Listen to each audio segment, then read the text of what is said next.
The anatomy of a riot. New videos emerged that point to how the Jahangirpuri riots in Delhi could have been sparked off. One video shows a procession brandishing swords, shouting incendiary slogans, the other stone pelting at it. 21 people are arrested in connection with the clashes in Delhi's Jahangirpuri. 10 probe teams are formed. The Delhi police deploys drones to check rooftops of the narrow streets below to look out for troublemakers. In Karnataka's Dharwad district, violence over social media posts. 12 cops are injured, 40 people now arrested.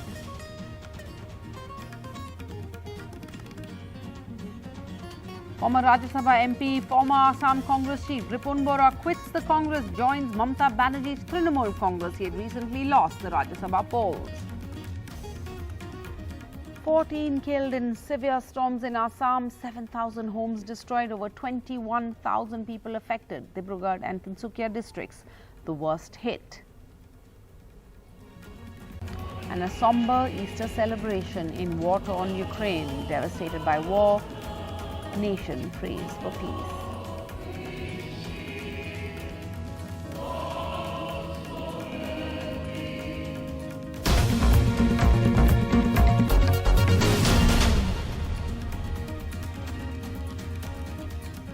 Twenty-one people have now been arrested in connection with stone pelting and clashes that broke out in Delhi's Jahangirpuri on Saturday night. The police have registered cases under various sections, including for rioting, attempt to murder and the Arms Act. 10 teams of police officers from the crime branch and the special cell have been formed to investigate the matter. This as new videos have emerged that gives us an insight into what could have sparked off this violence. One video shows a procession where participants are brandishing swords, and the other shows stone pelters and firing at the procession.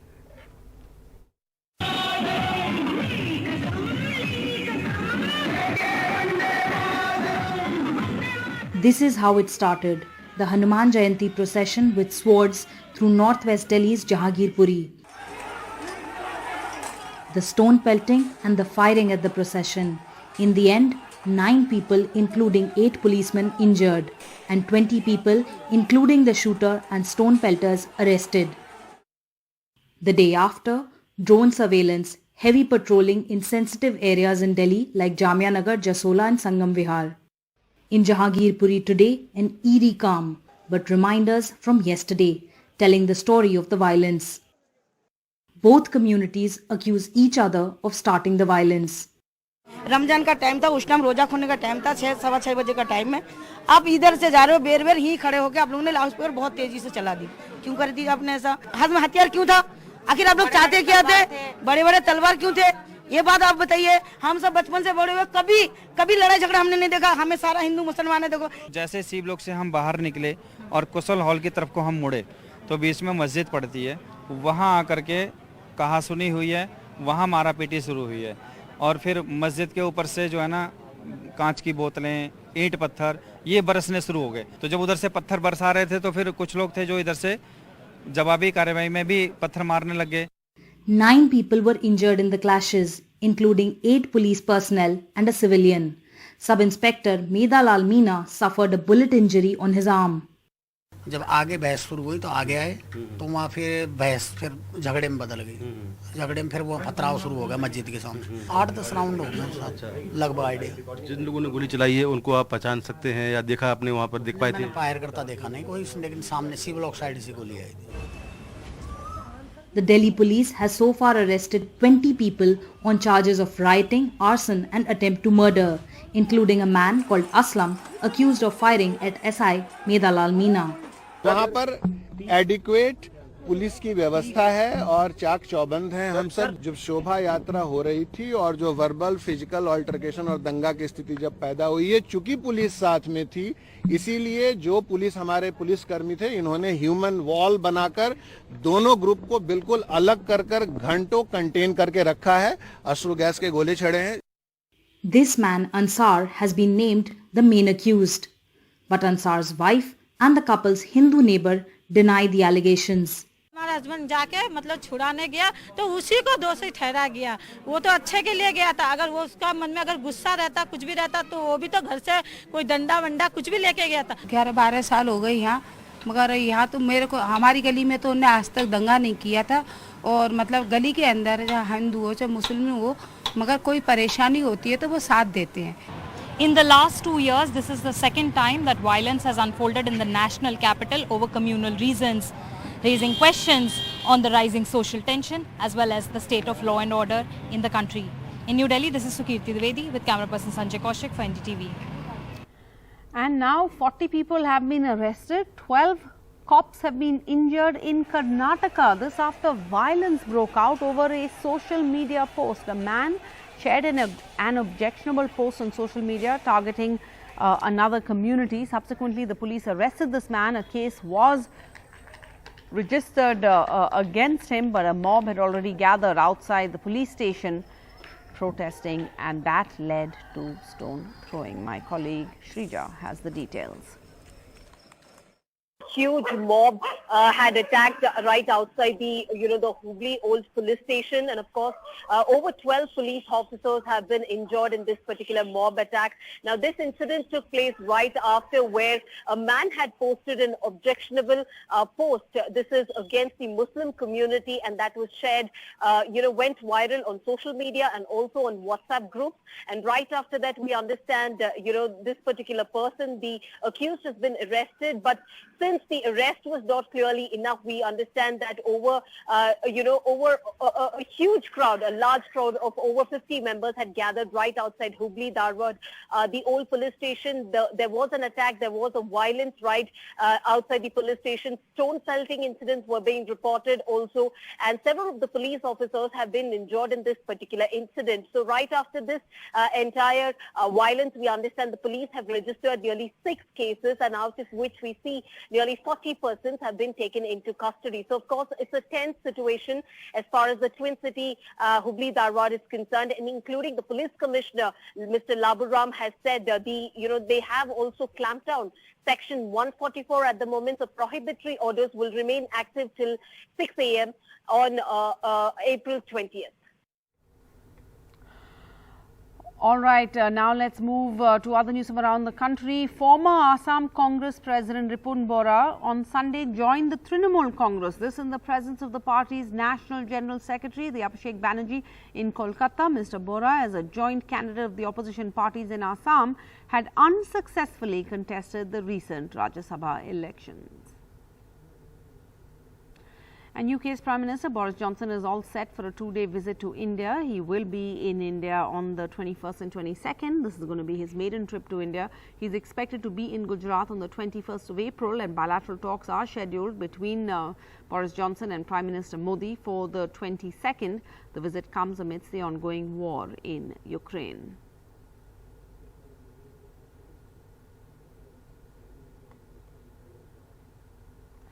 And now, as per a New York Times report, there's been an ambitious effort by the WHO to calculate the global death toll from the coronavirus. And here's what the report states.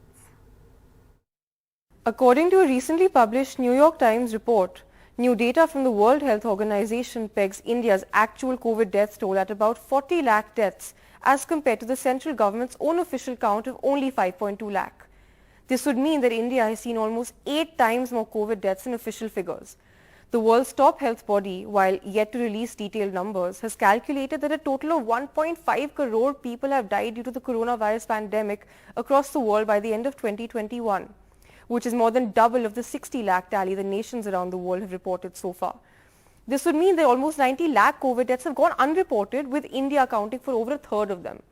Not only that, but this report, when published, will give India the highest COVID death tally in the world, surpassing even the USA, which currently stands at number 1. Now, according to the New York Times, WHO's report has taken over a year of research in the making, but the dated release has been continuously postponed due to India's objections at the methodology used to calculate these deaths. The Ministry of Health and Welfare responded to the New York Times article in a statement which said that India's basic objection has not been the result, whatever that might have been, but rather the methodology adopted for the same. This report led multiple opposition members to raise their voices against the BJP-led government. For instance, Rahul Gandhi asked PM Modi to accept responsibility and give a compensation of 4 lakh rupees to every victim's family, while TMC's Mahua Moitra said lying and stalling doesn't make the truth go away. And a major fire broke out at a chemical factory in the Kundli area of Sonipat in Haryana on Sunday. And on the special request of Haryana, the Delhi Fire Service also sent its firefighters for the rescue operation. The cause of the fire, what caused it, is not yet known. All right, let's shift focus to the big international story and get you a special report from Ukraine today. Sunday was Easter Sunday, and in Ukraine's capital, Kiev, there were somber celebrations as the nation devastated by war prayed for peace. NDTV's Vishnu Som reports from the St. Nicholas Cathedral, that is the largest Catholic cathedral in Kiev. What you see behind me is the beautiful St. Nicholas Cathedral. This is the largest Catholic cathedral here in Kiev. It is Easter and there are Easter celebrations taking place. We went inside to get a sense of the celebrations, the beautiful hymns and the thoughts of people. This is a country at war, a country that has seen so much devastation. But there are people coming out after listening to the hymns, feeling that hopefully in a short period of time there will be peace. But there's an interesting story over here. There was a devastating fire in this cathedral a little more than a year back, and the insides, as you can see in many of the images that we are showing you, were very badly damaged. Now the church went around trying to collect funds to restore the inside of the St. Nicholas Cathedral. They did collect a lot of funds and the restoration process was about to start. But when the war began, a little more than 50 days back, all of these funds were diverted from the church to the Ukrainian army. A sense of what is the hugest, the biggest national priority, winning the war against Russia.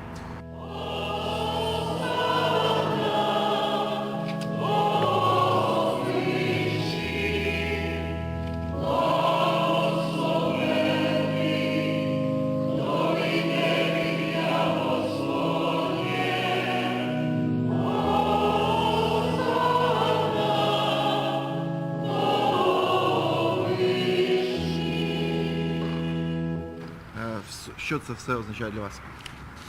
Рождение Христа – это праздник большой для всех католиков, не только католиков, для всех христиан, для всего мира. Это очень большой праздник. It's a great day for all over the world, all the Catholics, for all the people. Today is just the greatest day. Do you feel that there's going to be peace now in Ukraine?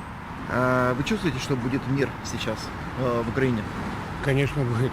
Обязательно будет. Мы победим. Обязательно. Он уже идет. Тем более такой праздник. Of course. We will win. Of course, it will be a peace. Of course, peace, and we will win. We see it. That's why today is a great day. So we, of course, win, and of course, we feel that how it comes.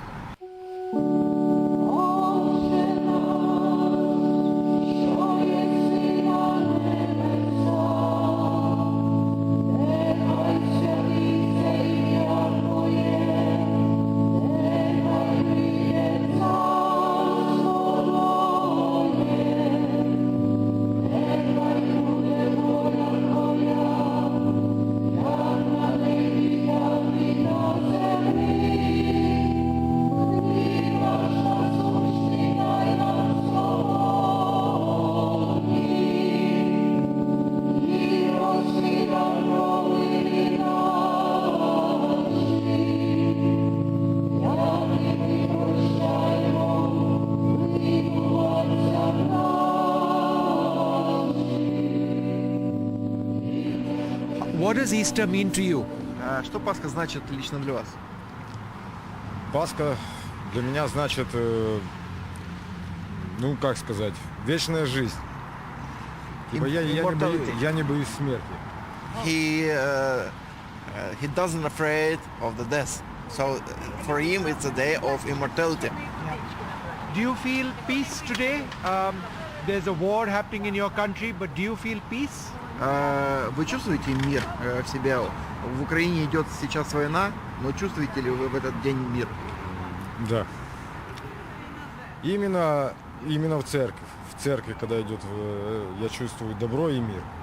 Definitely in church. Definitely, in this place, in church, I just feel it.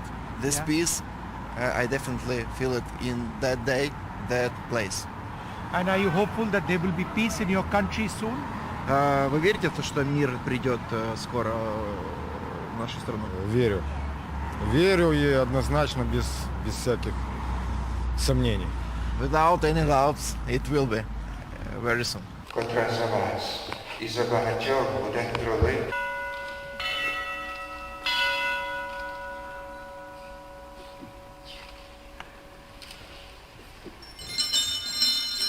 So a happy Easter to you, and is this your mother? Yeah. A happy Easter to you as well.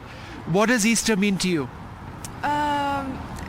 Actually, my mom asked me to come here because, like, actually I don't really believe in God, but I wanted to see what is going on here, so I came today. Yeah. Did it give you a sense of peace? Maybe a little bit, because I see there are a lot of people, and it gave me a little bit peace, because, like, okay, people alive, I'm happy about it. Yeah.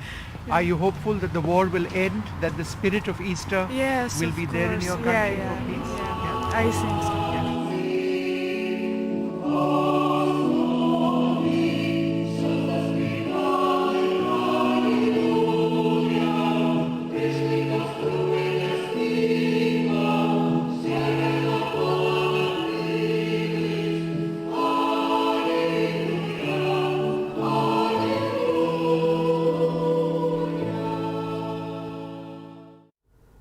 And NDTV also spoke with Ukrainian soldiers engaged in risky demining operations in the Markov area. The trucks behind me were carrying ammunition for Russian soldiers in this front. They were destroyed and blown up, but in the process, a lot of the weaponry on board, the munitions on board, was strewn across this field over here. What we managed to do is speak to the Ukrainian soldiers involved in the demining operations. It is an extremely risky operation, but these are some of the weapons which they've now been able to find and defuse, as also a lot of the mines over there, the shells over there in this entire area. That's what we're going to be talking about in this special report. Could you tell us what you are doing today? How large an area are you covering? Можете ли рассказать, что вы делаете здесь сегодня и какую территорию вы покрываете? Наша група розмінування займається розмінуванням території, на якій велися активні бойові дії. So our group of miners are working on this field because there was active battles. Yeah. Huge battles was on this place. So his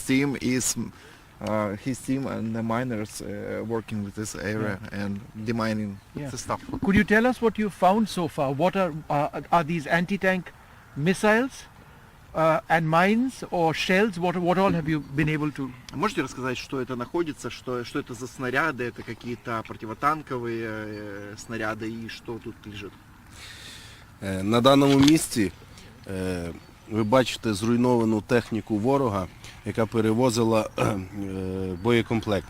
So in this place you might be seen the vehicles of Russian troops and Russian militaries. Those vehicles are transferring the bombs and all the stuff. Right. And it's a very dangerous operation. It's a very risky operation. Could you tell us about some of the risks? Расскажите про риски. Это очень опасная работа. Расскажите про риски, которые могут ожидать людей и вас. Ризик завжди залишається, і ризик дуже великий. В тому плані, що в даному випадку ці боєприпаси, вони внаслідок вибуху, так як перевозились на транспорті, були розкидані по великій території, і сам боєприпас сам по собі є небезпечний. А якщо він ще пошкоджений, так як він пошкоджений внаслідок вибуху, то ризик виростає в декілька разів. So the main problem is that that vehicles that was transferring these bombs, so they was blown and destroyed. On cause of bombing, a lot of bombs just covering the territory because of explosions. Right. So then these bombs, they are damaged. They are damaged. So that's why they are damaged. They more seriously and more dangerous than the simple one. You know? Isn't it amazing that Ukraine has been able to push out the Russians from this area? Поделитесь своими ощущениями по поводу того, как украинцы вытеснили российские войска с этой территории. Ну, мені дуже приємно, і я дуже горжуся українським народом, I'm very proud of the Ukrainian people and militaries, you know. Який став на захист своєї держави. В даному випадку воюють не лише Збройні сили, а воює повністю весь український народ. We should defend this territory, but not only militaries, but the simple civilians who took their guns and machine guns just to protect their own land, you know. Not only militaries, but the simple people who took the guns just for fighting Russian military's invasion, you know. Simple. Did you fight over here? Вы сражались здесь? Особисто я тут не воював, тому що наш профіль передбачає, власне, займатися конкретно розмінуванням. Ми група розмінування, яка займається знешкодженням вибухонебезпечних предметів. Exactly this place not, because they are miners, and their main aim is to demine all the stuff and all the territory. So he's the main aim just to demine, and his group should demine all the territory, because that's why. That's important. Thank you so much for speaking to us. I appreciate that, my friend. Thank you. Well, there you have it. The situation over here, demining is such a difficult operation. All of these shells, missiles, they were actually being transported on those vehicles. Those vehicles were blown up, were destroyed, and then a lot of these shells landed in this area. Some of them are, they're not expended, and therefore they are much more dangerous. These need to be demined, which is what this group is doing over here. With Uma Shankar Singh and Ashok Mahale, Vishnu Shom for NDTV.